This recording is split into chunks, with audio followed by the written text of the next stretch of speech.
আমাদের প্রায় 4 শতাধিক হিন্দু ভাই বোনেরা আজকে বিএনপি যোগদান করবে।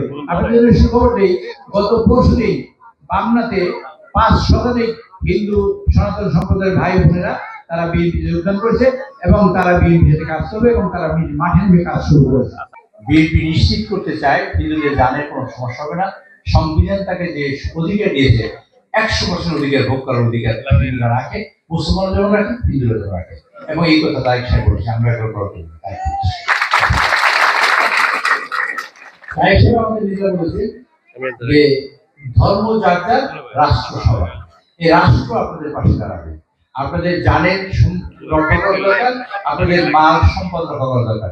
এখানে হিন্দুরা 5 তারিখের পরে অনেকে দোকান খুলতে পারে না। বিএনপির নেতৃত্বে এই হুমায়ুন মল্লিক, শাহজাহান সাহেব, রিয়াদ খান, তারপর মিজান খান, এদের সকলের নেতৃত্বে এইখানে এই হিন্দুরা ব্যবসা বাণিজ্য করার সুযোগ পেয়েছে। কি ঠিক না? এবং কোনো সমস্যা হয় না। আমাদের তারিখ সাহেব আপনারা অনেক দাবি দেওয়া 54 বছর ধরে করেছেন। আমি শুধু একটা কথা বলতে চাই, 54 বছরে আপনারা যা পান না, একবার যদি তারিখ সাহেব প্রধানমন্ত্রী হন এবং এই কথা যদি আপনারা বাস্তবায়ন করতে পারেন, আপনার বাকি জীবনের কোনো সমস্যা থাকবে না। থাকবে না এইভাবে যে আপনারা ধরেন মুসলমান 92 জন, সংখ্যালঘু আছে ধরেন 8 জন। RICL TMX, যুগের পর যুগ স্থাপনা থাকে মজবুত। এখন চাকরি হলে 100 সংখ্যালঘু মানে 100 চাকরি হয়, যদি 8টা পাবে সংখ্যালঘু আর 92 মুসলমান।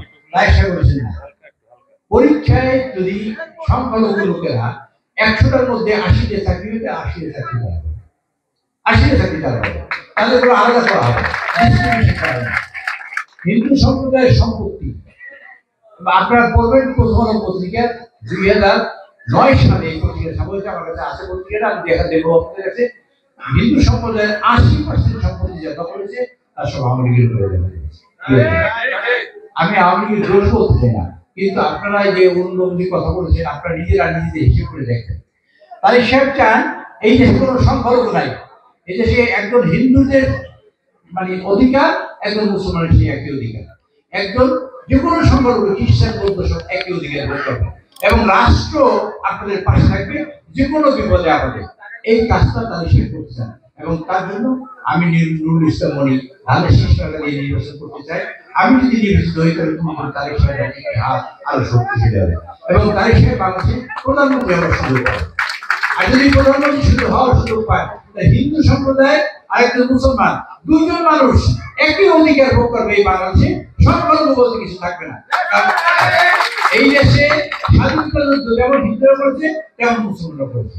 কাজে স্বাধীনতা যুদ্ধের অবদান আপনাদের সকলেই আছে, এই দেশ আপনাদের সকল, এই দেশ আমরা সবাই তৈরি করবো এবং দেশের সকল অধিকার আমরা সবাই মিলে ভোগ করবো। এই সিদ্ধান্ত তারিখ সাহেব, আমরা এই সিদ্ধান্ত বাস্তবায়নের জন্য আপনাদের কাছে যত আহ্বান জানাই। ইনশাআল্লাহ মানে আগামী যে নির্বাচন হবে সেই নির্বাচনে আপনারা ধানের শীষের পক্ষে এবং ধানের শীষের পক্ষে দাঁড়িয়ে আপনারা সমর্থন এবং ভোট দিয়ে আপনারা সহযোগিতা করবেন।